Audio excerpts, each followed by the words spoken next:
आखिर क्यों? लोग मानते हैं कि भारत का जो संविधान है उसे डॉक्टर अंबेडकर ने ही बनाया। आज हम इसी बारे में आपको बताएंगे। बस आपसे दरख्वास्त है कि इस वीडियो को पूरा देखें, तभी आपको पूरी बात समझ आएगी। तो चलिए शुरू करते हैं इस वीडियो को। आखिर B.R. अंबेडकर संविधान सभा की प्रारूप समिति के अध्यक्ष भर थे, तो संविधान बनाने का पूरा श्रेय उन्हें ही क्यों दिया जाता है? आखिर जब संविधान सभा में 200 से ज्यादा सदस्य थे, तो अकेले डॉक्टर अंबेडकर को ही इतनी तवज्जो क्यों दी जाती है? आखिर डॉक्टर भीमराव बाबा साहब अंबेडकर को भारतीय संविधान का जनक क्यों कहा जाता है? इन सभी सवालों का जवाब इस वीडियो में मिल जाएगा। द्वितीय विश्व युद्ध की समाप्ति के साथ ही यह तय हो गया था कि अब अंग्रेज भारत पर लंबे वक्त तक शासन नहीं कर सकेंगे।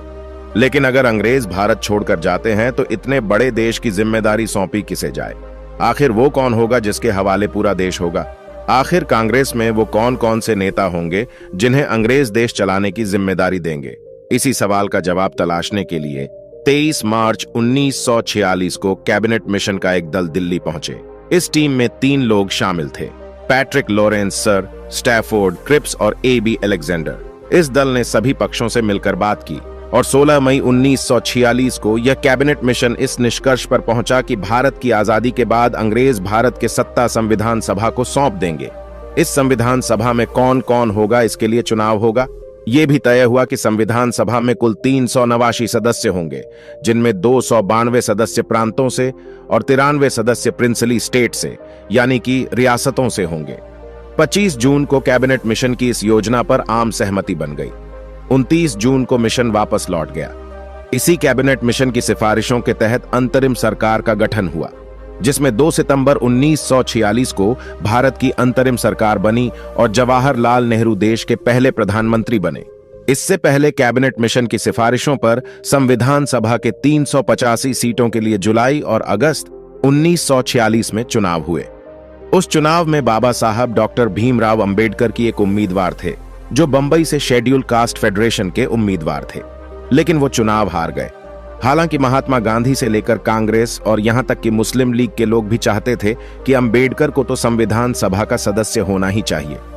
तब बंगाल से B.R. अंबेडकर को उम्मीदवार बनाया गया।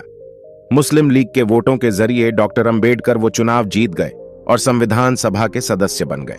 लेकिन अभी तो असली कहानी बाकी थी, जिसमें मुस्लिम लीग ने कैबिनेट मिशन के चुनावी प्रस्ताव को स्वीकार कर लिया था। उसी मुस्लिम लीग ने संविधान सभा में शामिल होने से ही इनकार कर इस बीच 6 दिसंबर 1946 को ब्रिटिश सरकार ने यह मान भी लिया कि 2 देश और 2 संविधान सभाएं बन सकती। ब्रिटिश सरकार के इस माननीय भर को मुस्लिम लीग ने अपनी जीत के तौर पर देखा और फिर 9 दिसंबर 1946 को जब संविधान सभा की पहली बैठक हुई तो मुस्लिम लीग से कोई भी उस बैठक में शामिल ही नहीं। हालांकि B.R. अंबेडकर उस बैठक में शामिल थे। मुस्लिम लीग ने मुस्लिमों के लिए अलग संविधान सभा और अलग देश की मांग करती।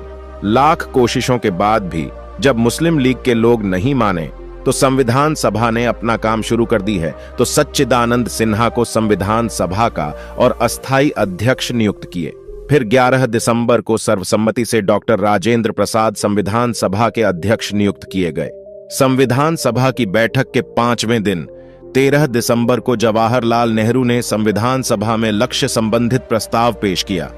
वरिष्ठ कांग्रेसी नेता पुरुषोत्तम दास टंडन ने इसका अनुमोदन किया। हर सदस्य को इस पर अपनी बात रखनी थी। शुरुआत तो इसी से हुई कि जब तक मुस्लिम लीग के सदस्य इस सभा में शामिल नहीं होते, बात होनी ही नहीं चाहिए। लेकिन फिर मुस्लिम लीग का अड़ियल रवैया देखकर संविधान सभा के ज्यादातर सदस्य आगे बढ़ने पर राजी हो गए और कहा कि अब कार्रवाई चलती रहे। फिर तारीख आई 17 दिसंबर 1946, वो तारीख जब डॉक्टर भीमराव अंबेडकर पहली बार संविधान सभा में बोले। हालांकि उस दिन डॉक्टर अंबेडकर से पहले 20 से 22 और भी लोग थे जिन्हें बोलना था। वरिष्ठ पत्रकार राम बहादुर राय अपनी किताब भारतीय संविधान के अनकही कहानी में लिखते हैं कि अंबेडकर 17 दिसंबर को बोलने के लिए तैयार ही नहीं थे, क्योंकि उन्हें पता था कि और भी लोग उनसे पहले बोलने वाले हैं। लिहाजा उनका नाम तो अगले दिन आ सकता है और तब वो तैयारी करके संविधान सभा में बोल सकते हैं। लेकिन और लोगों को पीछे छोड़ते हुए 17 दिसंबर को ही संविधान सभा के अध्यक्ष डॉक्टर राजेंद्र प्रसाद ने डॉक्टर अंबेडकर को बोलने के लिए आमंत्रित कर दिया। उस दिन डॉक्टर अंबेडकर बोले और खूब बोले और ऐसा बोले कि उनका कहा इतिहास हो गए।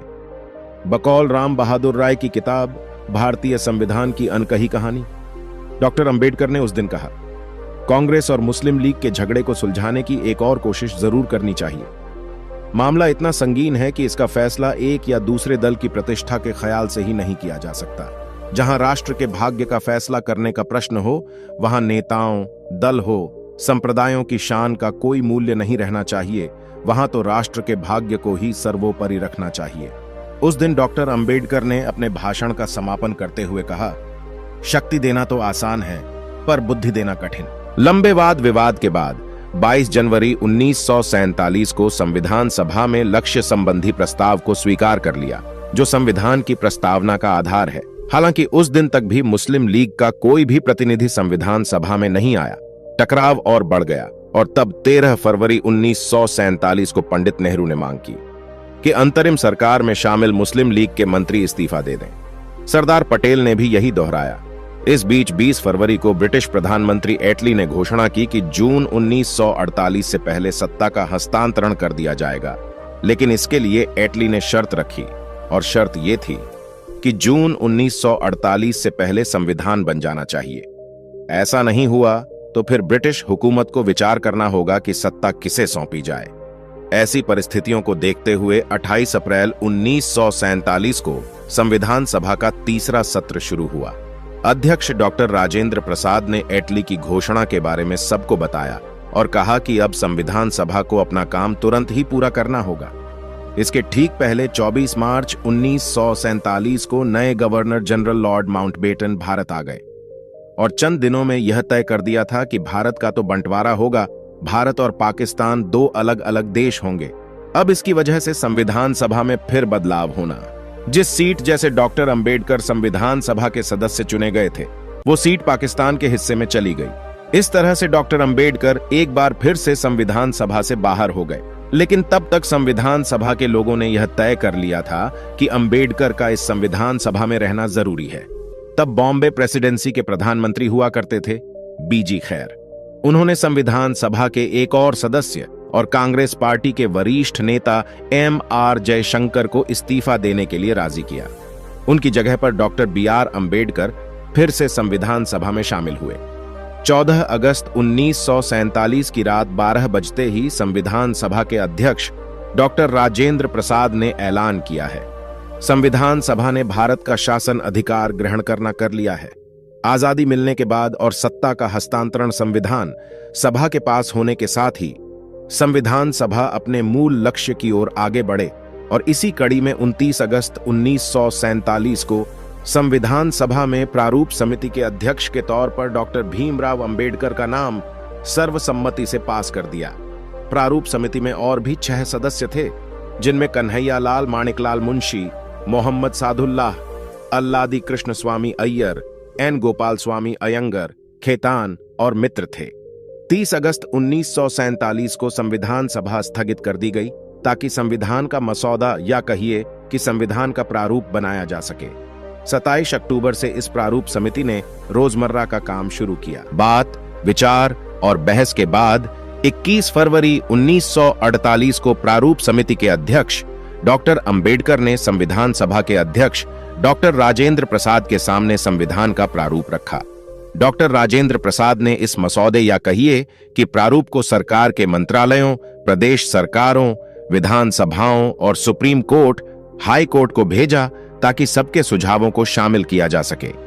जो सुझाव आए उन पर प्रारूप समिति ने 22 मार्च से 24 मार्च 1948 के बीच विचार विमर्श किया।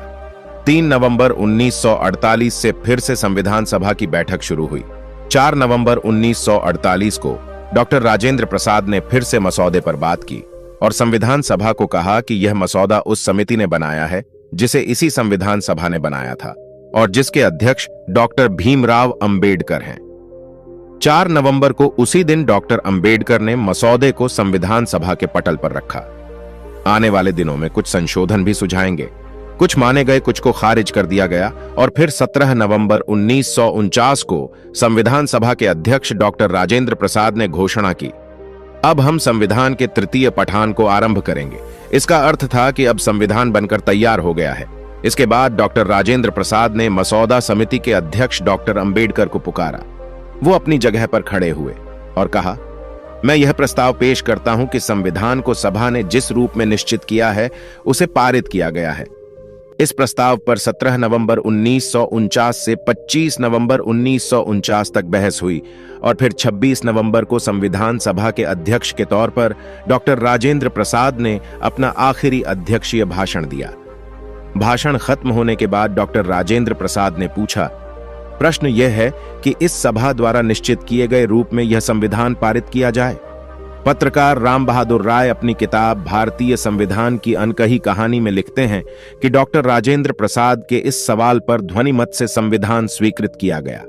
सदन में देर तक तालियां बजती रहीं और फिर 26 जनवरी 1950 को देश को अपना वह संविधान मिला जिसके लिए हम गर्व से कहते हैं कि हमारा संविधान दुनिया का सबसे बड़ा लिखित संविधान है और जिसको बनाने में बाबा साहब डॉक्टर भीमराव अंबेडकर का वो योगदान है जिसकी वजह से उन्हें भारत के संविधान निर्माता की उपाधि दी गई है।